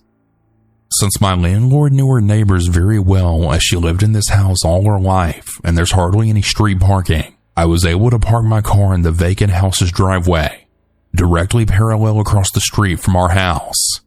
When I park my car, I can see the front of my place with my rearview mirrors. Our house is right in front of a very busy stop sign, so seeing and hearing traffic is something that we all had to get used to. Daisy and I are women and are best friends that met in college. We've known each other for a few years at this point and did everything together. I remember that it was a warm summer Thursday night. Daisy and I love to leave the house past midnight, eat horrible fast food, roll the windows down, and drive along the coast. It was around 1:45 a.m. as I finally pulled up to my parking spot. We sat in my car for a while listening to music and finishing the last bit of our late night munchies. My windows were up by this point, but we could hear a bigger car approaching the stop sign. It sounded like a diesel. Of course, it was a stereotypical white van that prompted me to joke, "Daisy, look at that creepy white van." From my rearview mirror, the next thing we knew, we saw what looked like a thin man pick up his camera from the passenger side and take at least 5 pictures of the front of our house with the flash on. Daisy and I silently looked at each other in horror as the van then sped off. The next day, Daisy and I told our landlord all about the incident, and she told us this wasn't the first time that one of her tenants reported this. Though she brushed it off despite us telling her that anyone taking pictures of her house that late at night did not have good intentions, it really put Daisy and me on edge. Some time had passed as the coronavirus pandemic crept its way into the US towards the end of 2019. I was going to file a police report, as I eventually caught most of the person's license plate after what felt like months of investigating. At the beginning of February 2020, the van stopped coming. This caused me to think that the pandemic may have either gotten the person sick or affected them in some way. Although the person didn't take any more pictures, when the van drove by, it came from the same direction every time at around 1 to 1:30 a.m. It would stop for an eerily long amount of time, then it would speed off out of nowhere, as if the person was racing another car that was never there. I did stop investigating after 2 weeks of nothing. I still get very anxious if I ever hear a loud diesel-like vehicle driving by late at night. I don't know what that person wanted, why they were taking pictures of my landlord's house. Maybe once the shelter in place is lifted in my county, I might investigate again just to ensure that the creep is really gone.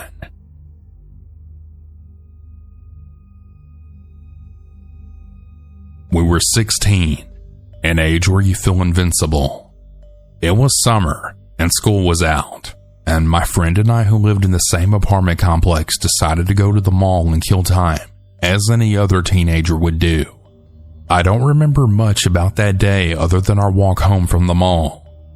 It must have been around 9 when we left, since that's the time the mall closes. Our apartment building was 2 miles away from the mall, so of course we walked. It was really hot out, and we both knew that once we got home there would be nothing to do, so we opted to walk home. We both enjoyed the conversation and the passing of time.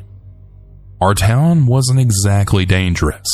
Yeah, there were some muggings and theft, but it wasn't as bad as some of the other cities in our county, so we walked those 2 miles oblivious to any potential threats.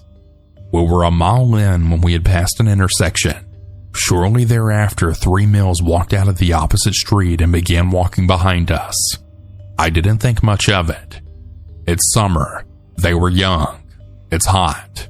No reason to be suspicious. My friend, however, was unnerved. "Hey, yeah? Those guys are behind us." "Yeah, what about them?" "Well, I'm pretty sure they're following us," my friend said. "What? No, I don't think so. You're just being paranoid."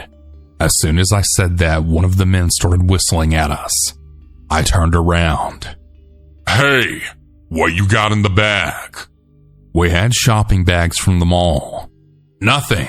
Leave us the hell alone," my friend retorted. I remember just being pissed. Why would she respond to them? At this point, I'm nervous as hell. Turns out my friend was right. Call it intuition. We began walking even faster now that we sense danger, and as we quicken our pace, so do the men. They know we're on to them. We near a plaza with a Del Taco, and as we enter the parking lot, the men disperse. One is directly behind us, and the other 2 were on our sides. I turn around. They all then whip out freaking baseball bats out of nowhere. At this point, I turn to my friend and we hightail it to Del Taco, not bothering to turn around. Thank God it wasn't too late, or they'd be closed and we'd have nowhere to hide.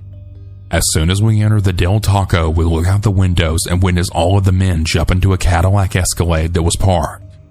Were they only scaring us? Why the bats? Why the car? What the hell's going on? We just watched as the car drove away. That doesn't quell our fear though. We spend about 10 minutes in the restaurant deciding what to do next. Do I call my dad to pick us up, or do we actually walk the half a mile home? We didn't want to worry our parents, and so we ended up deciding to walk.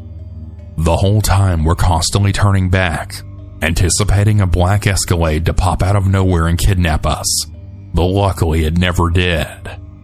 As soon as we got home, we promised ourselves not to tell our parents, as we knew it would hinder us from hanging out again. The moment I walked through the door, I blabbed to my parents. I found out later that my friend did the same. Scariest experience of my young life.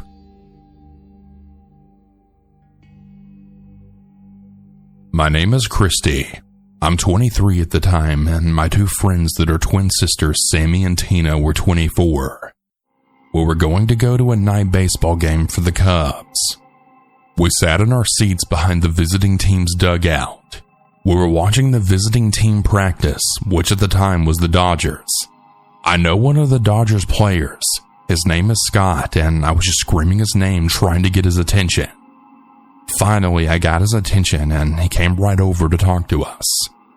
He told us that after the game we could come on the field for the fireworks. And of course, why say no to that? We sat back down, and I had to go to the bathroom. I was walking to the ladies' room, and a man walked in behind me. I didn't want to make a scene because at the time people would say it's okay if they identify as a woman, so I just let it go.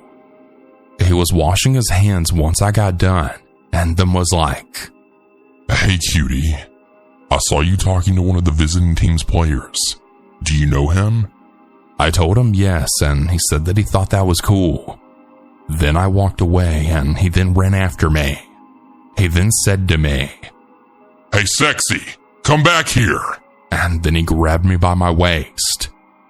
I turned around and punched him right in his face, then told him, "Do not grab me like that again." To which he then replied with, "Well, then you shouldn't have done that and walked away from me." Now, it was about the 6th or 7th inning at this point, and I wanted some ice cream, and I had asked my friends if they wanted anything, but they said no. I went back up there completely aware just to make sure nothing happened again. I was getting ready to pay, and that guy was there again, then saying, "I'll pay for hers." To which I just said, "No, it's fine. I've got it. Thanks, though." Then the lady behind the counter was like, "That's so sweet. Is that a friend of yours?" I just said no, I didn't even know him. I grabbed the ice cream after paying and then walked away. He came up behind me while I was grabbing napkins and started breathing down my neck. I then turned around and I had told him to stop or I was going to turn him in. I then got back to my seat and I saw him actually sitting in the next section over. I then looked at my friends and I told them to be aware of him. They just said okay. Sammy and Tina's mom had called Sammy's phone and said that she was picking them up in about 5 minutes because of a family emergency. I had driven all 3 of us there, so it was just me leaving after the game all alone. I was going to ask and see if my friend Scott or someone would walk me to my car after the game. After the game, before the fireworks, Scott had looked at me and then he motioned for me to come down. The security guard let me through. I told my friend Scott what had happened, and he then said, "Okay, I'll tell someone to tell the guard. Hold on." Then he had one of his buddies tell the security guard so that things didn't look suspicious. The guard then told me I would be okay. He would make sure that he didn't bother me again.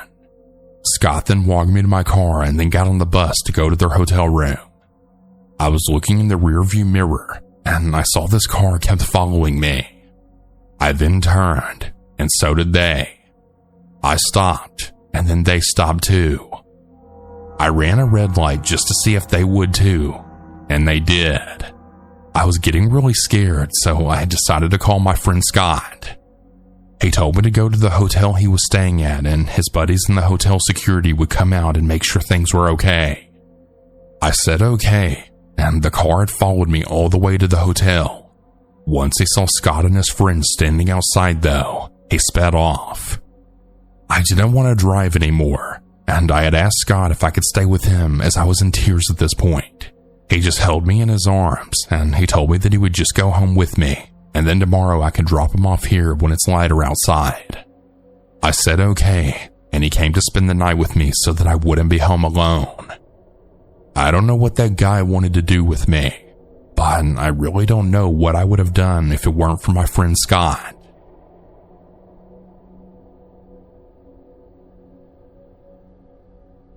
Hey everyone, apologies from the break from the stories, but I need to take a small moment to thank today's sponsor, Green Chef. I really love summertime, everyone. There's just something about it that makes you feel your best.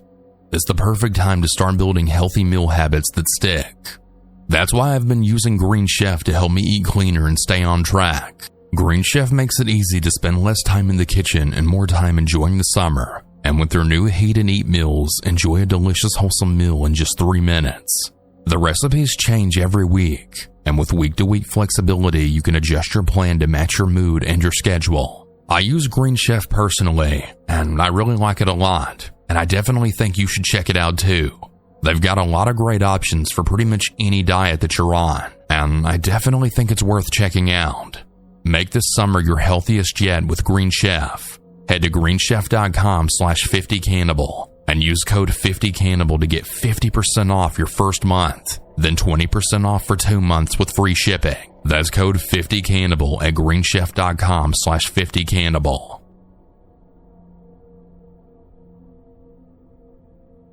I'm a female, 31 years old and married, but I look a lot younger than my actual age.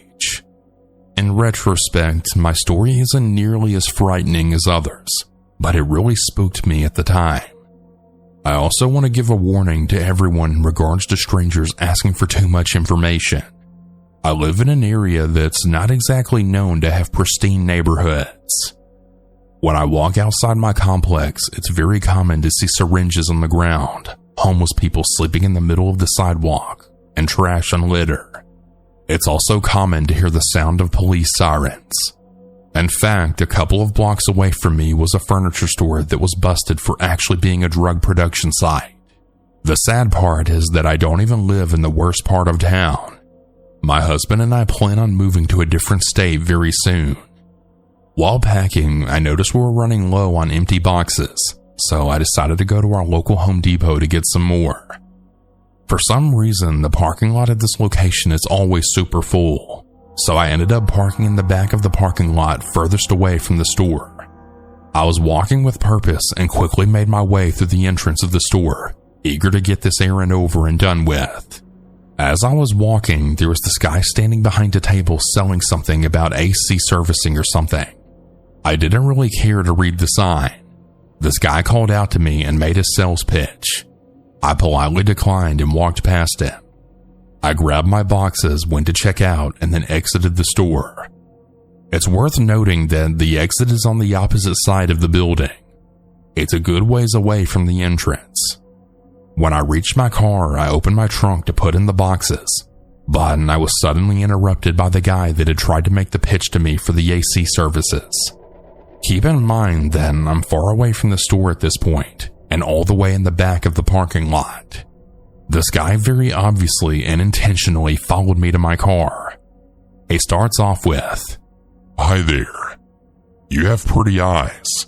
I was wondering if you were interested in our special today. We're offering services for your AC."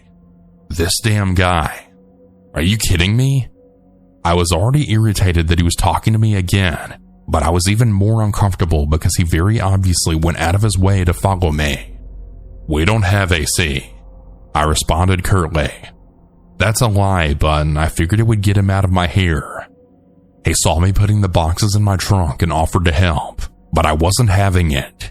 I refused his help. "Oh, okay. Well, do you live in this area? Around here?" I thought that was an odd question. "Do you have a heater?" "No," I replied swiftly. "Oh, okay." He trailed off for a little bit before then saying, "Can I have your name?" I was done at this point. "I don't feel comfortable giving you my name. Have a blessed day."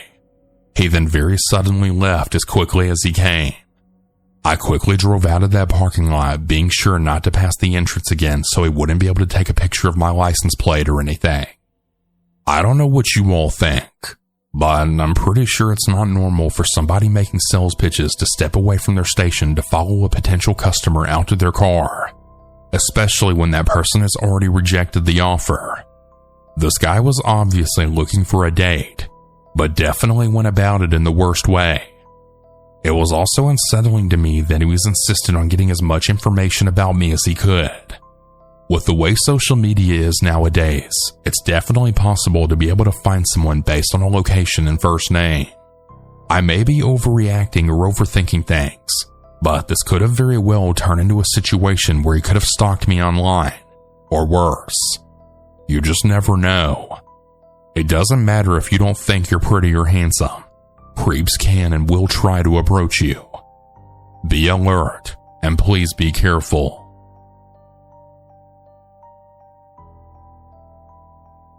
This happened to me around 6 years back when I was around 20. I used to stay with my parents and my brother. I learned to ride the cycle very late, as I had a fear for bikes and two-wheelers as a kid after a small accident. So yeah, I gathered up the courage to ride only as an adult, and back then I was still in my learning phase. One day my mom asked me to rush to the neighborhood store to buy a few items to cook lunch. Since I was still practicing then, I decided to take my cycle and ride down to the store. The store was on a main road, but still a very residential lane. Just to give you a background to the area, it's a very pleasant and lovely place, except that people would hardly be around outdoors, especially in the afternoon and at night. But the area is a pretty safe one, and this is why I didn't find it odd to ride down to the store to get some vegetables. So coming back to the story, I did have some trouble riding my cycle since I was still learning, but I managed to enter the main road. This is what I observed: a red car slowly following me. I figured that it probably needed to get by, and I tried to move to the side of the road, but the car continued to drive slowly behind me and followed me. Now I was worried, but I reached the store by then, so I quickly parked my bike outside and went into the store to buy the items that my mom asked for. Once done, I took a quick peek outside, and I still saw the car right outside just waiting. My heart dropped, and I was very scared, and I asked one of the men in the stores if they could draw me to the end of my road since the red car was following me. He gladly joined me, and instead of riding my cycle, I instead walked with it with the man alongside me. As we started, I observed the car speeding off ahead of us onto the main road. I thanked the man and then went back home.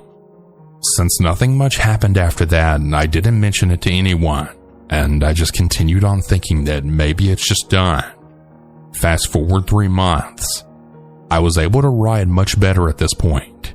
And again, my mother asked me to rush to the store, this time in the other direction to the previous store. As I was riding down, the same red car pulled up beside me, and a man looked out with a creepy big grin. "Oh, so you finally learned to ride," he said, and then he just sped off down the lane. I was in complete shock, and I just froze, not knowing what to do. I tried to take note of the car number, and then rushed home and informed my family. We tried to find the car, but we could never find the car nor the owner. I also never saw that same car or the man again, so I just left it behind me. For everyone out there, please be very careful and always be on watch, because you have so many creepy folks out there whose intentions we never know. So stay safe and always carry your phone so you're reachable in case of danger.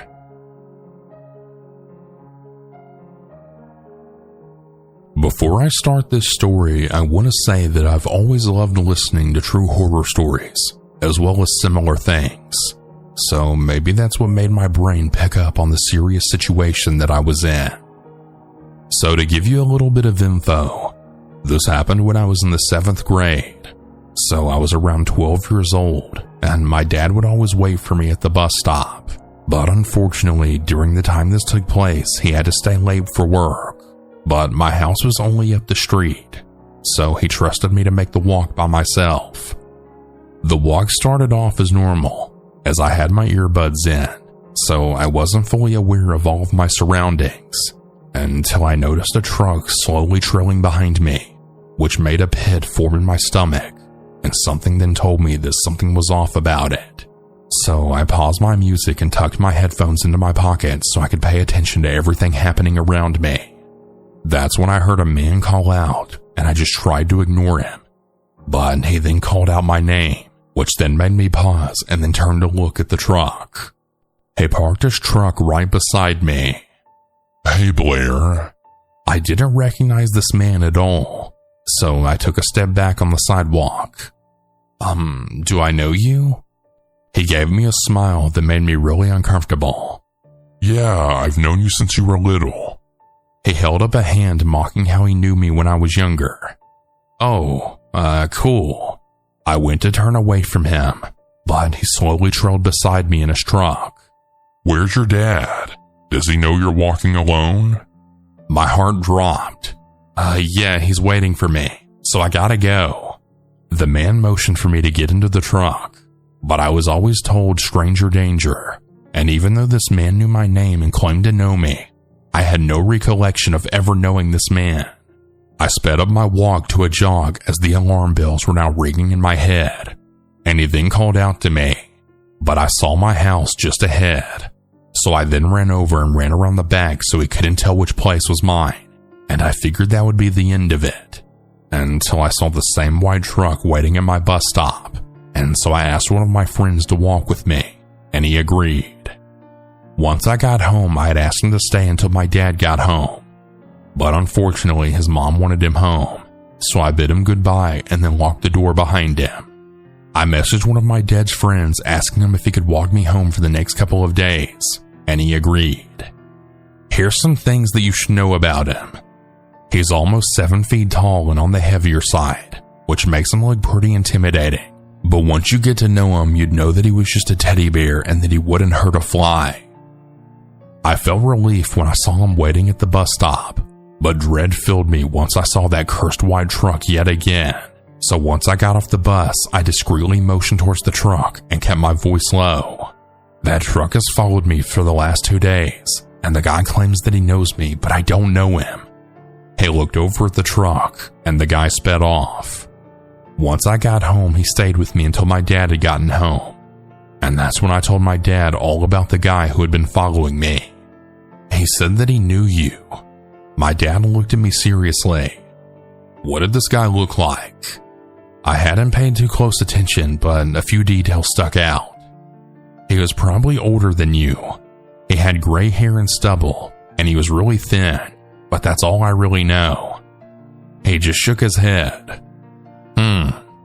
I don't know anyone like that. Tears pricked my eyes as the situation hit me, and I thought I was in trouble. Dad, am I in trouble? He shook his head. No, baby, you're not. Thank you for telling me this. He called off work for the next 2 days so that he could meet me at the bus stop. And so when I got off, he looked around. Is he here? I looked around, but I didn't see the white truck until we approached our house, and I then froze, pointing at the truck. My dad was a lot more confrontational than I had ever been. So he stormed over to the truck and then pounded on the window, yelling at the guy. Why the hell have you been following my daughter? What the hell's wrong with you? The guy started the truck and peeled away, and my dad just called the cops once we got inside. Once they arrived, they questioned me about the guy, but I wasn't very much help with the description of him or his truck, as I could only give a basic description who could be anyone, and thousands of people could own this truck. But they just left, saying if they got any more information, they'd call us. They never did call us, and I haven't seen that guy again. I'm now 18 and I've since moved away from there. I carry pepper spray and a knife wherever I go now, and I'm always aware of my surroundings. If I ever have the feeling that someone's following me, I immediately call my dad. My advice to anyone listening is to always be careful and aware of your surroundings, and always listen to your gut. Also, always keep your phone nearby at all times.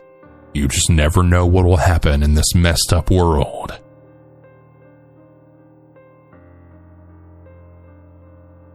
The story takes place in a small town in Massachusetts. I was with my friend, who for privacy we'll call Nancy. We were 14 years old when the story took place during the summer of 2005. Nancy and I used to sneak out at night after our parents went to bed. We would sometimes go to her boyfriend's house or just hang around outside with older kids that we really shouldn't have been hanging out with, being that we were only 14 and they were 17. On this particular night, Nancy and I were sitting on my porch just talking. It was close to 11 p.m. No one else was outside aside from us for some reason, which was odd because I lived in the kind of neighborhood that was full of life during the summer. I want to backtrack a little bit though. There was this local neighborhood guy that I saw every day, and I'm pretty sure he sold drugs. I'm sure that we've all seen how TV shows portrays a drug dealer. He really fit all the makings of a drug dealer. This guy was about 5'8" and a skinny build, Hispanic, around mid to late 30s. Looking at him, you wouldn't take him for a threat. He never bothered me or my friend before. Okay, now back to my story. Nancy and I were sitting on the porch when out of nowhere we saw him running down the street and he ran directly towards us. I don't know why we didn't run inside when we saw him. Maybe because we saw him all the time and he never bothered us before. But he ran right to us and grabbed Nancy's hand. The grip he had on her was unexplainable. I used to always think that a skinny guy would be weaker, but man, was I wrong. As he's pulling her towards the steps, I'm to the side of both of them trying to pull his hands off her. After a few seconds, he finally let go of her only to grab my arm now and try to pull me down the steps. I was pulling myself towards the door to go inside because I knew my dad was inside sleeping.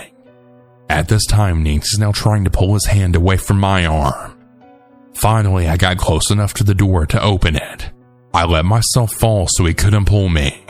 This made him and Nancy fall as well. We fell on the living room floor, which was pitch dark, with him still gripping my hand.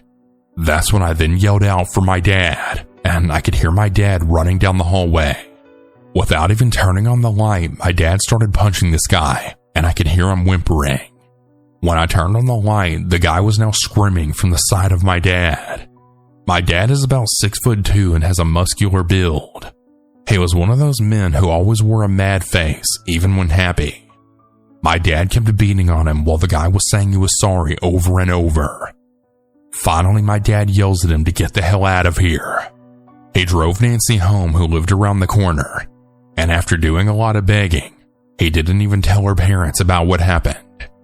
I don't know what that guy's intentions were. I don't know if he was high, running away from someone, or just simply trying to harm us. I never did see him again, but I did end up moving to New Jersey the following year, and Nancy ended up moving to Florida a few months before me. Nancy and I are still best friends even to this day. I've never brought it back up to her. I wonder if she even remembers. My father passed away in 2015, and I just want to say thank you, Dad, for protecting me. I don't know what would have happened to us if you didn't save me like you always do. You're my hero. Warning: this story mentions sexual assault on a minor. If you don't want to listen, please skip this story. This happened when I was 14. I'm a male and in the UK. Hearing other people share such vulnerable stories kinda gave me the courage to share mine in case it somehow helps someone, even if it only helps someone know they're not alone. I live next door to a woman who I'll call C. I never thought anything of her as I was growing up, but she would chat with my family over a garden fence.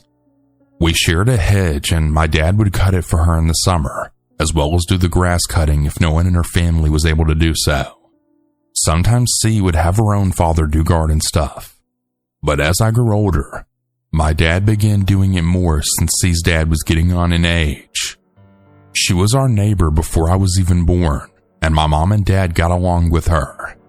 My siblings didn't talk to her much, just like me, because, well, we were kids. C was in her very early 40s when I was 14. She was always friendly to me, and I thought she was a nice neighbor. She was a single mother but co-parented, and I was friendly with her 2 sons. They aren't very relevant to the story, but we would hang out sometimes, and C would watch us. But this never felt wrong because parents always look out for their kids. It was the summertime, and I had turned 14 only a month earlier. We were going through a mighty heat wave, and I was spending more time outside in my swimming trunks. We didn't have a pool, but I loved having water fights with my siblings and friends. We usually did this round the back, and it was really great for cooling down whilst also having fun. I remember one time I was in a water fight with my friends, and I noticed C was watching us. Her bedroom window faced the back garden area, and she could see me from her window as we were next door neighbors. I wasn't playing with her sons, and it wasn't a bad thing to look out your window, but something about her gaze, it made me feel a little awkward. I can't describe it. I just felt like I wanted to cover up right at that moment because I didn't want her to see my body. I just felt kind of weird in that moment. She smiled at me and just kept staring. Her eyes were following me, and she was definitely